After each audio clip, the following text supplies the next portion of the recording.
1984 DNCVP acceptance. July 19, 1984.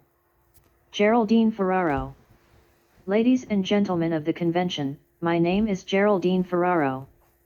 I stand before you to proclaim tonight, America is the land where dreams can come true for all of us. As I stand before the American people and think of the honor this great convention has bestowed upon me, I recall the words of Dr. Martin Luther King Jr., who made America stronger by making America more free. He said, "Occasionally in life there are moments which cannot be completely explained by words. Their meaning can only be articulated by the inaudible language of the heart. Tonight is such a moment for me. My heart is filled with pride. My fellow citizens, I proudly accept your nomination for Vice President of the United States. And I am proud to run with a man who will be one of the great presidents of this century, Walter F. Mondale." Tonight, the daughter of a woman whose highest goal was a future for her children talks to our nation's oldest party about a future for us all. Tonight, the daughter of working Americans tells all Americans that the future is within our reach if we are willing to reach for it. Tonight, the daughter of an immigrant from Italy has been chosen to run for vice president in the new land my father came to love. Our faith that we can shape a better future is what the American dream is all about.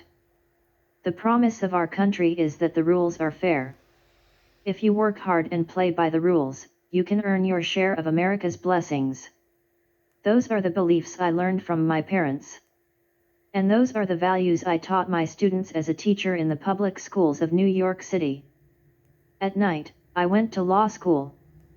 I became an assistant district attorney, and I put my share of criminals behind bars. I believe, if you obey the law, you should be protected. But if you break the law, you should pay for your crime. When I first ran for Congress, all the political experts said a Democrat could not win in my home district of Queens. But I put my faith in the people and the values that we shared. And together, we proved the political experts wrong. In this campaign, Fritz Mondale and I have put our faith in the people. And we are going to prove the experts wrong again. We are going to win, because Americans across this country believe in the same basic dream. Last week, I visited Elmore, Minnesota, the small town where Fritz Mondale was raised. And soon Fritz and Joan will visit our family in Queens. 900 people live in Elmore. In Queens, there are 2,000 people on one block. You would think we would be different, but we are not. Children walk to school in Elmore past grain elevators. In Queens, they pass by subway stops. But, no matter where they live, their future depends on education and their parents are willing to do their part to make those schools as good as they can be. In Elmore, there are family farms. In Queens, small businesses. But the men and women who run them all take pride in supporting their families through hard work and initiatives. On the 4th of July in Elmore, they hang flags out on Main Street. In Queens, they fly them over Grand Avenue. But all of us love our country, and stand ready to defend the freedom that it represents. Americans want to live by the same set of rules. But under this administration, the rules are rigged against too many of our people. It isn't right that every year, the share of taxes paid by individual citizens is going up, while the share paid by large corporations is getting smaller and smaller. The rules say, everyone in our society should contribute their fair share. It isn't right that this year Ronald Reagan will hand the American people a bill for interest on the national debt larger than the entire cost of the federal government under John F. Kennedy. Our parents left us a growing economy. The rules say, we must not leave our kids a mountain of debt. It isn't right that a woman should get paid 59 cents on the dollar for the same work as a man. If you play by the rules, you deserve a fair day's pay for a fair day's work. It isn't right that if trends continue by the year 2000 nearly all of the poor people in America will be women and children. The rules of a decent society say, when you distribute sacrifice in times of austerity, you don't put women and children first. It isn't right that young people today fear they won't get the Social Security they paid for, and that older Americans fear that they will lose what they have already earned. Social Security is a contract between the last generation and the next, and the rules say, you don't break contracts. We're going to keep faith with older Americans. We hammered out a fair compromise in the Congress to save Social Security. Every group sacrificed to keep the system sound. It is time Ronald Reagan stopped scaring our senior citizens. It isn't right that young couples question whether to bring children into a world of 50,000 nuclear warheads. That isn't the vision for which Americans have struggled for more than 2 centuries. And our future doesn't have to be that way. Change is in the air, just as surely as when John Kennedy beckoned America to a new frontier, when Sally Ride rocketed into space, and when Rev. Jesse Jackson ran for the office of President of the United States. By choosing a woman to run for our nation's second highest office, you sent a powerful signal to all Americans.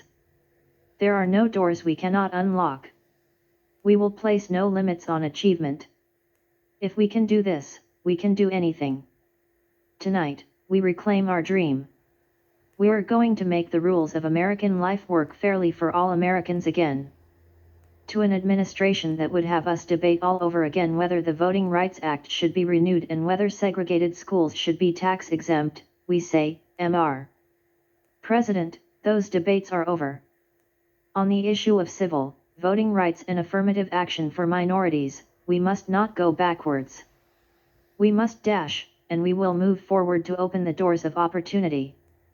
To those who understand that our country cannot prosper unless we draw on the talents of all Americans, we say, we will pass the Equal Rights Amendment. The issue is not what America can do for women, but what women can do for America. To the Americans who will lead our country into the 21st century, we say, we will not have a Supreme Court that turns the clock back to the 19th century. To those concerned about this strength of American family values, as I say, we are going to restore those values: love, caring, partnership by including, and not excluding, those whose beliefs differ from our own. Because our own faith is strong, we will fight to preserve the freedom of faith for others. To those working Americans who fear that banks, utilities, and large special interests have a lock on the White House, we say, join us, let's elect a people's president, and let's have government by and for the American people again.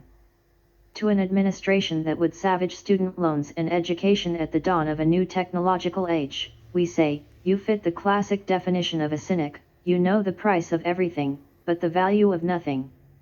To our students and their parents, we say, we will insist on the highest standards of excellence because the jobs of the future require skilled minds.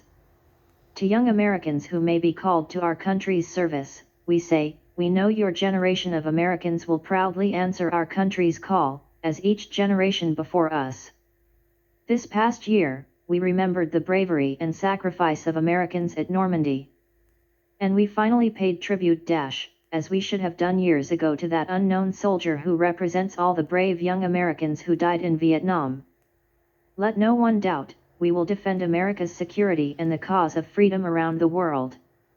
But we want a president who tells us what America is fighting for, not just what we are fighting against.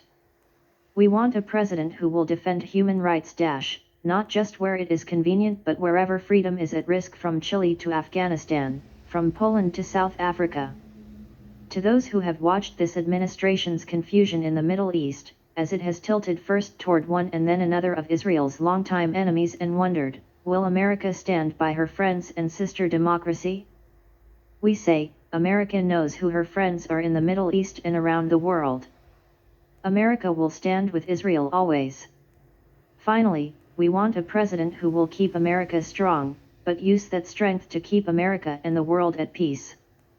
A nuclear freeze is not a slogan, it is a tool for survival in the nuclear age.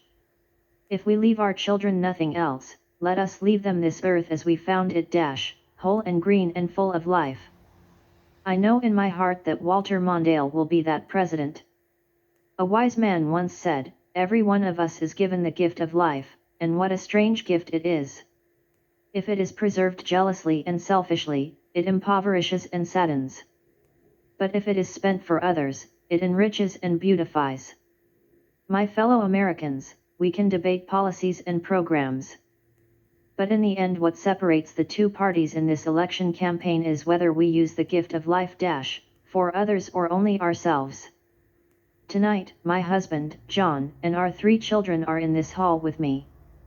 To my daughters, Donna and Laura, and my son, John Jr., I say, my mother did not break faith with me. And I will not break faith with you.